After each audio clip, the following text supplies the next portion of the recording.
It's a tragic story, what's happened in Slave Lake, a town of 7,000 people about 2 hours away from Edmonton that was just swept by fire. 30% of the town has been destroyed. People have been displaced, and everyone is jumping in to try and do what they can to help. Now, as an internet TV-based network, we'll do what we can, and if it's anything to carry some of the stories that may not always being that are not always being told. We're going to be joined today by Shawna Randolph, spokesperson for the Edmonton Humane Society, is doing an awesome job to rescue the other side of life, which is the pets that we love and the animals that need help. We'll also talk to Les Brisboise, who has a connection to Slave Lake and was there. And we're hoping that we will be able to speak with Leila Daoud of the Red Cross, who has traveled north. She is hoping that she'll be able to join us at about 10 to 3 our time here. So let's ask Shawna Randolph to join us. She's also one of the members of the family here at Fuse Logic TV with her own show for which she is host, podcast, the spokesperson for the Edmonton Humane Society. Hi, Shawna. How are you? I'm well. Thank you, Michael.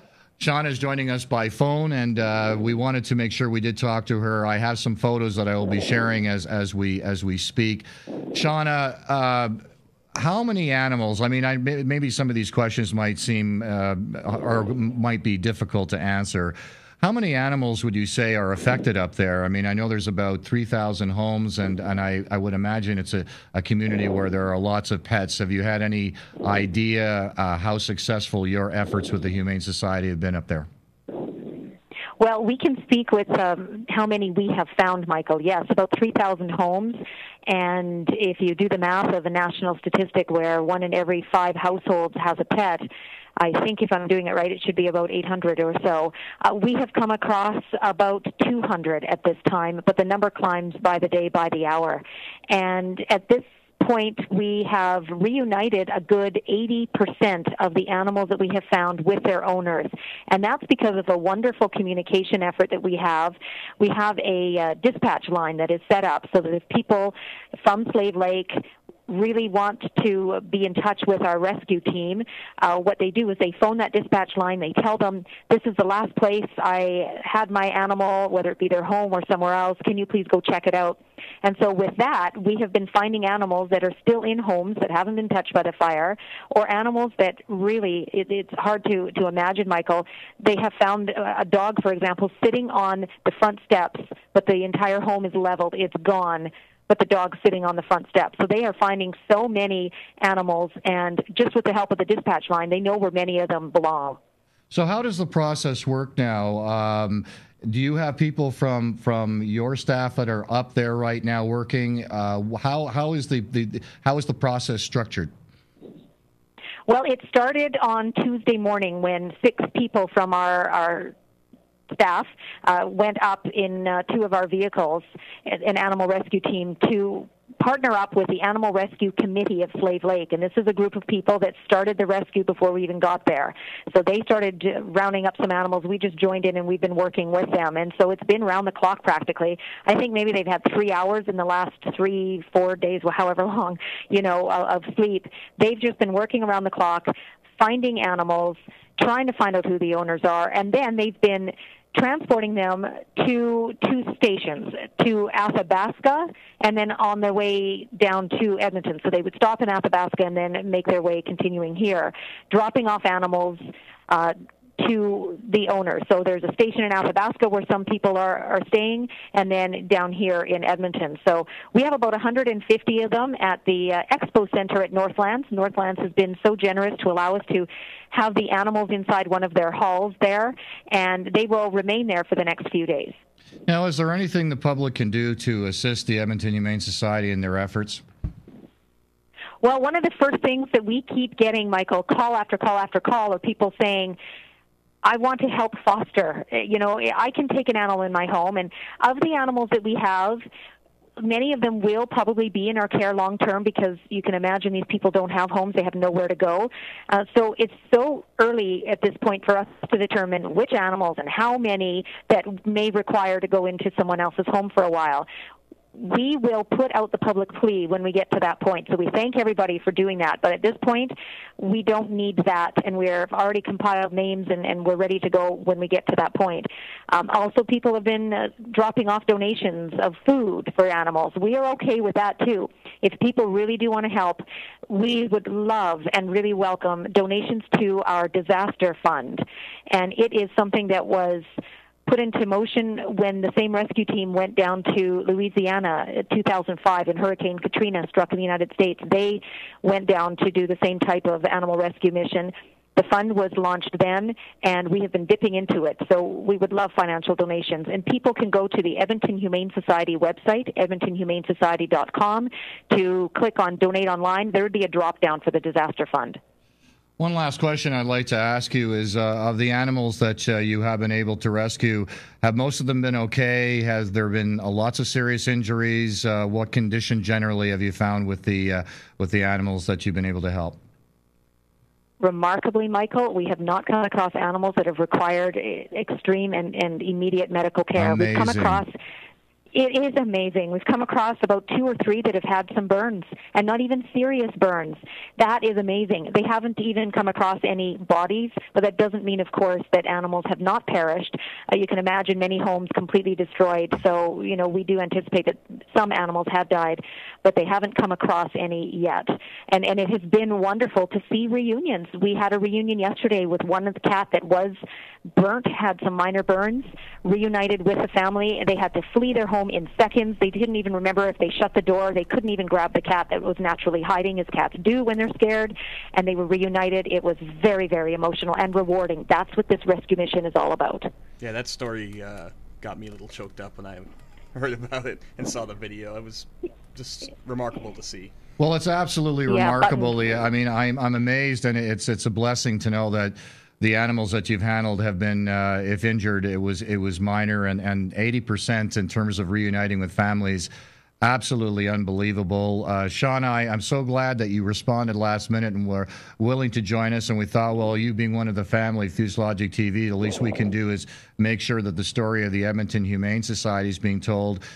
Certainly today we heard about the announcement, or yesterday the announcement the government made to apply $50 million initially in aid for the area, and it's fairly discretionary at this point because obviously the first step is to go into a initial transition phase, and obviously there's a long story still to be told. Shawna Randolph and the Edmonton Humane Society, please go to their website. You can help by becoming a foster parent to a lost animal, or by providing a donation. Shawna Randolph is their spokesperson. Shawna, thank you so much for joining us on this special.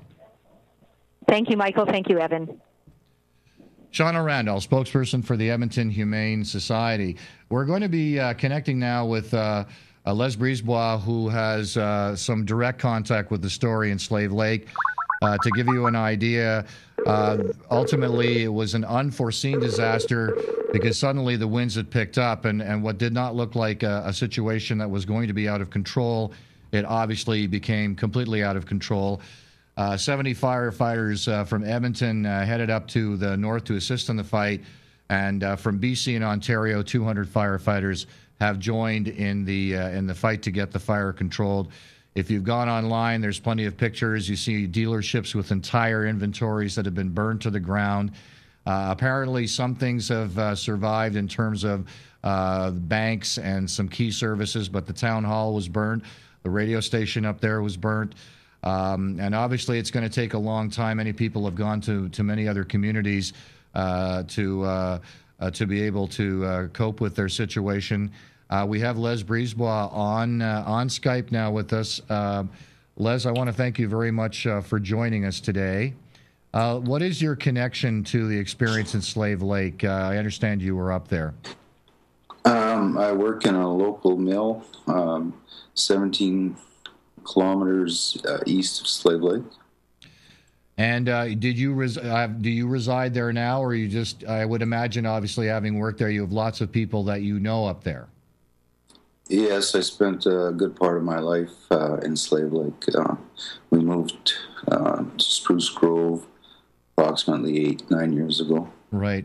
If I could get you just to tilt down your laptop so the camera comes down, we're almost losing your yeah, that would be great. Thank you. And I understand that you haven't had a lot of sleep, so I appreciate you joining us to share the story. Now, you were up there, is that correct?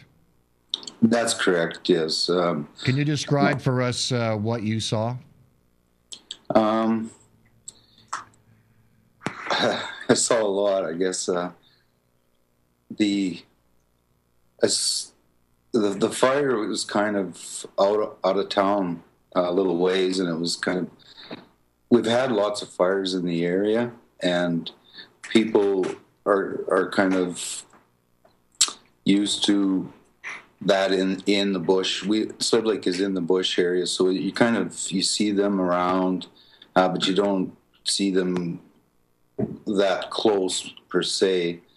But in the last few days, it's been very windy and gusty, so it's been very unpredictable, and it's been swirling, and the wind is a big part of how the fire was moving those days.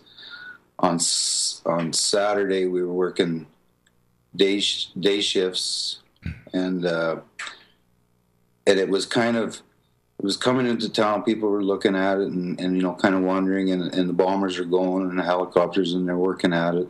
And it just started to come into a small part of a subdivision, 5 to 8 kilometers east of Slave Lake.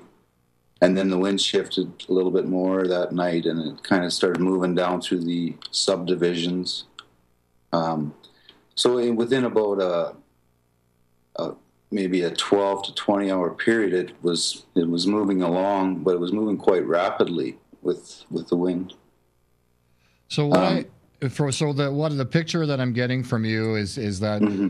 obviously it's not the first time Slave Lake obviously seen fires, no. and it seemed that no one really knew what was coming, and because there had been criticism, I think, I don't know from where, that you didn't, that the people didn't get enough warning, but it doesn't sound like there was an opportunity to really know that was going to happen.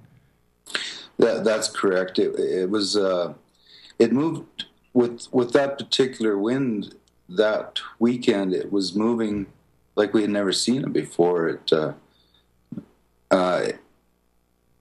was the reaction. You couldn't react fast enough to what was happening.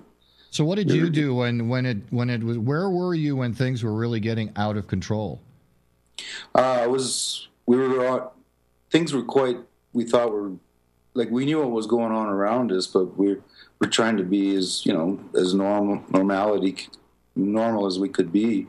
So I was on my way to work for a night shift on Sunday evening when you're in town and there's kind of people going all over the place, and we were parked across from Highway 88 and Highway 2 junction when the fire was coming down through the end of the Mitsu Park, and it just jumped the highway on 88.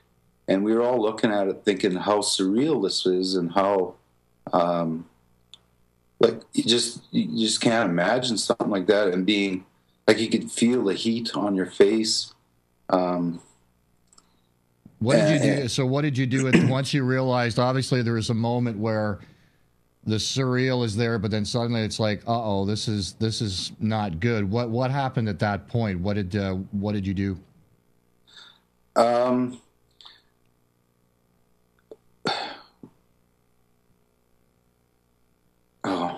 You can't remember. That's okay. I understand. If it's something you're not comfortable to talk about, Les, that's fine. I just get a little emotional when I seen not anticipation, but when you seen things starting to develop, and it's like this is like in a movie, and people are running around and they're like confused, and there's you got fire coming into town, you got a lot of people trying to get out of town, and you can hear the people within the community just trying to move around within the community, thinking, well, is this better to be over here, or is the fire going to stop? Is it going to turn? And as it was coming into town, was people that were thinking, "Oh, I can save my house. I can do things with water here," but they just kept. Like, I know people that were standing there and they were trying to save their home, and the house beside them would be on fire, and they realized that they can't, and they just grab whatever they could, throw it into their vehicle, and take off. Amazing. Did you leave town right away, or did you stay at all? And also, what happened was the lumber mill affected? No, it's actually between the mill's sites and the town of Slave Lake itself. This particular fire. So will work resume at the mill, or is everything shut down now? We're all shut down. Of course, all our employees are scattered all over, the province here. They've gone out to relatives or rescue centers, and they're trying to keep track of people, where they've gone, what they're doing, so they can kind of get an idea of just what's going on and what's happening. Yeah, have you been in communication with anyone else? Is there anyone you know that's still up there, or is pretty much everyone dispersed? Yeah, everybody's pretty well dispersed. Like I'm up there just better word, holding down the fort, just kind of making sure that the wind doesn't shift and come in and start burning things. We've gone through this before, where we've had to protect stuff, and the water bombers and stuff has always worked in our favor, whereas we've slowed it down. But this particular one, like when I was on the corner, you couldn't go down the Highway 2, because of the smoke. So they were trying to get people out of town, which were getting bottlenecked, but you couldn't drive through it. So it was like we were trapped. And so when we had an opportunity to get through it, they would pilot all the people out as much as they could, and try to control the traffic as best as they could. And people were panicking to kind of get moving out of that zone so that they wouldn't be trapped in there. So it was kind of like you're held back, but and they want you out, but they got to make it as safe as possible, and things like that. Well, obviously the instincts for survival kick in, and I can imagine that you're still dealing with the shock of the event, and understandably so. I certainly, it's going to take a long time for Slave Lake to recover. I think obviously a small community usually is a very tight community, but have you had any indication yet, for example, with the lumber mill, has there been any communication from the management about what is anticipated in the next month? What happens to you now? We want to get back to as normality as we possibly can. We believe that it's important for the families to deal with what they've just witnessed. You got husbands, wives, children that they don't have school the next day. They don't even know if they're graduating, or those are little things. But right now it was just we were out, we got out okay. We have our lives. Now what do we do? What's the next step? So we want to get things back to the way they were, just so that you're not dealing with, I guess, what you just seen. And it's kind of a healing thing also to get people back to normality. So in terms of the situation up there that you left, I assume that access in and out is very restricted. Would I be correct? That's correct. You can only get within about 17 kilometers of Slave Lake, and then they have to maintain control through traffic. And so you get in and out by being involved within their boundaries, and that's where we're at. Are you and do you have any idea of when you may be heading back up there? I leave again in the morning. This soon you're going back? Wow. Yeah. Oh yeah. I feel that there's a lot of people that are They need help, and you obviously want to make a contribution, is what it sounds like, obviously. Well, yeah. Like, I was fortunate enough that I didn't lose that much up there, whereas other people, they need to kind of gather things, find out where they're at. They need more time, so those people should be with their families. I feel that I've been fortunate enough that I can go in and help out wherever I can. Allow those people to gather things and give them that time. So I will take their place up there for whatever it takes. Well, Les, I think that experience and what you said, I think, is what many Albertans are feeling, and I certainly hope that the people of Slave Lake know that people around Alberta are doing everything they can. I know you're tired, so I want to let you go and be sure you get plenty of rest, and perhaps we'll be able to speak again down the road to find out how things are progressing as they progress. Les Brisboise is joining us. He is here in Edmonton right now, works in the lumber mill, and was there on site when the fires started to rage. Les, I want to thank you so very much for joining us, and we wish everyone and you in Slave Lake the very best as you quest now for a recovery through a transition. Okay, thank you. Thank you, Les. Les Brisboise. An experience, obviously, that he and many other people will never forget, and a very compelling tale when one gets so blindsided. But how often do you hear of an entire town disappearing? But you know what? In the world, we have been seeing that, but perhaps it doesn't mean quite as much because something happens in Japan or somewhere on an island in an ocean. And now it's hit here at home and not so far away, because when you think about it, for us who live in Edmonton, it's only 2 hours away. And it doesn't affect just the 7,000 residents. You can imagine how many people they are connected to that are all affected. But at least the good news is that we've not heard, as far as I know, of any fatalities. And it's great to hear from Shawna Randolph, who joined us earlier at the Edmonton Humane Society, how successful their program has been to rescue the animals that have been put at risk as a result of this. Evan, I know we're going to try and contact Leila Daoud at Red Cross, so if we could attempt to do that, yeah. I'm going to. What I will do is, if you want to bring up the website for me here, I can walk people through this. Sure. Actually, I do want to make one comment because we're in Sherwood Park, and I'm very proud to have an association with them. Scott Held from Sherwood Park Dodge. Yesterday I got a call, and he is donating $20,000. The staff committed $10,000. The dealership matched their donation of $10,000 to donate to the efforts that are being done to recover Slave Lake.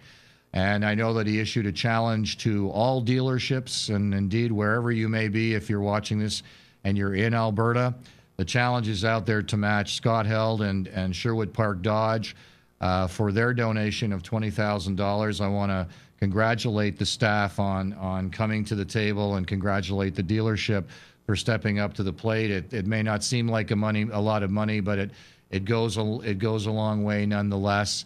And also to the province of Alberta at Stelmach, they've committed $50 million initially. So I know that in Alberta, we're good at rising to the task. We've been hit with everything from tornadoes and floods, and now this awful, awful fire that has devastated an entire community.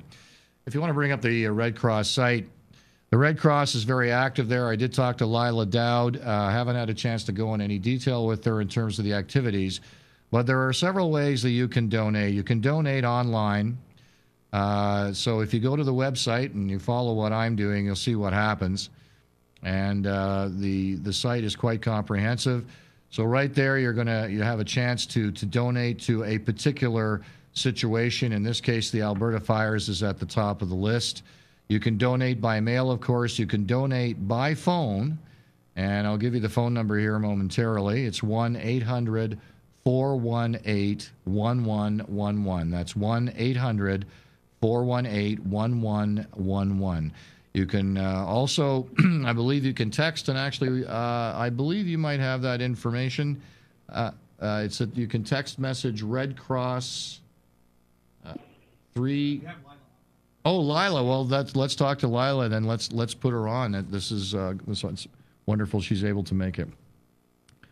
Hello, Leila? Hello, good afternoon.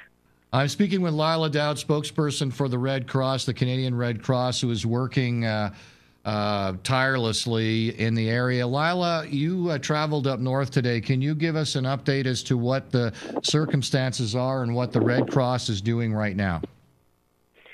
Absolutely. Right now, the Red Cross continues to monitor each of the shelters in Alberta, along with our partners, the provincial governments, as well as the municipalities and the cities in which these shelters are. Mm-hmm. We are providing things like cots, hygiene kits, blankets, and we're making sure that everybody's basic needs are taken care of. Now, I would imagine that the challenge in a situation like this for any of the services that are involved is the fact that people have been forced to disperse because 30% of the town's been destroyed, so people have to go somewhere. Now, have a lot of people moved out to other towns, to obviously to friends and neighbors and other places, or has there been a substantial number of people that are still in town? Well, right now, because there is a mandatory evacuation of the entire town, people in that town have all left. And they've left to the various shelters around town, whether it's Athabasca, where I'm at right now, or whether it's High Prairie or some of the other shelters around the province. They have scattered to the different provinces, and some of them are staying with friends and family, or they're staying on Auntie May's couch or wherever they can find accommodations. Now, are there any people trying to stay in the area? People obviously want to stay as close to the town as possible, which is why the shelters have been set up in a way that is safe enough and far enough away from the wildfire zone, but close enough to still allow people to travel back once the site is made safe and clear for people to return. Now, what does the Red Cross need? Obviously, we're in a position to communicate. It's our way of trying to be of some assistance. What does the Canadian Red Cross need? What are the types of things you would be looking for? Obviously, money buys things. We know that. But is there any other more immediate need? So right now we have numbers of volunteers on the ground. We've had a huge increase in the number of volunteers that we have on the ground today throughout all of the shelters. They're making sure that everybody in those shelters is registered. The best way to help the Canadian Red Cross is with a financial donation. That allows us to empower our volunteers, whatever they're seeing on the ground. They're doing assessments of the evacuees right now. Whatever they are telling us is needed by these evacuees is what we are procuring. That way we know that whatever goods the evacuees are receiving are the goods that they need. We also know that they're safe, that they're new, and that it's standardized, that everybody, according to their need, is receiving the same thing. Roughly how many volunteers are active right now in the area? Because the situation is changing minute by minute, there are so many volunteers coming in from all across Alberta, from across Canada. We've even got volunteers coming in as far away as Newfoundland because they're highly trained and they know how to respond to situations like this. So it changes minute by minute, but I know that we have hundreds of people working on this response right now. And how long are you going to be in the area yourself? I will be here until my colleagues tell me that they are okay, that they can handle everything. And, of course, they're highly trained, so I'm here just providing them with some assistance, giving them a hand, and they're doing the real hard work. Now, I know it's difficult to assess because the situation has just happened. How long do you think it's going to take to sort of, I guess you could say, initially stabilize things for the people who have been affected? Right now, we're still in a relief phase. We're making sure that everybody still has the basic needs met. But shortly, we will be moving into a recovery phase, so allowing people to really start making future plans with what they're going to do with their lives, with their homes. And I can't tell you how long it's going to take. What I can tell you is that the Red Cross has been a part of Alberta communities for over 100 years, and that we will be a part of these communities for a very long time to come, and that we are here until the last person needs us. Leila, I know that your time is in demand, and I am very we feel privileged that you did take the time to communicate with us. I know you have a lot of work to do, so I will let you go back to it. Thank you so much for joining us. Leila Daoud, spokesperson for the Canadian Red Cross, who is in the area working with tireless volunteers to help the people of Slave Lake. Thank you, Leila. Thank you so much, and I'll just add that if anybody wants to donate, they can do so by typing the word Red Cross, all one word, to 30333 or going online to redcross.ca. I will be repeating that, and we will be putting this show into our on-demand. So we hope many people will have a chance to watch it, and we will make sure that they get that information. Thank you so much, Leila, and good luck. Thank you. Leila Daoud, spokesperson for the Canadian Red Cross on scene. The website is redcross.ca. She just gave you a direct text that you can use to donate. You can also donate by phone at 1-800-1111. You can donate online by going to the site. You can donate by in a monthly giving. There are many different programs. And as you heard from Leila, the Red Cross has been incredibly active in Alberta, and so are many of the other services. Firefighters from all over the country are there now, probably upwards around 300 firefighters, many from BC and Ontario. We have 70 of our own. That number may be climbing. And as you heard from Leila, we have volunteers from across the country who are coming in. And certainly this has been the case with tragedies like this across the country. And I think if there is something to be taken away from what has occurred, is that within the fire and within the flame burns a very strong heart that we can call a Canadian heart. Well, that's our special on Slave Lake. It's the least that Fuse Logic TV can do. We hope that if you're watching, you will make a commitment to donate. Please let us know if you have any other stories. We're going to continue to monitor the situation, of course, as will all media in the province. I'd like to thank Les Brisboise once again for taking the time to talk to us and give us an eyewitness account of what happened. I would also like to thank Shawna Randolph from the Edmonton Humane Society. All of these people took time in the midst of a very, very busy situation to share their stories with us. On behalf of Fuse Logic TV, I'm Michael Kryton. Thank you for joining us.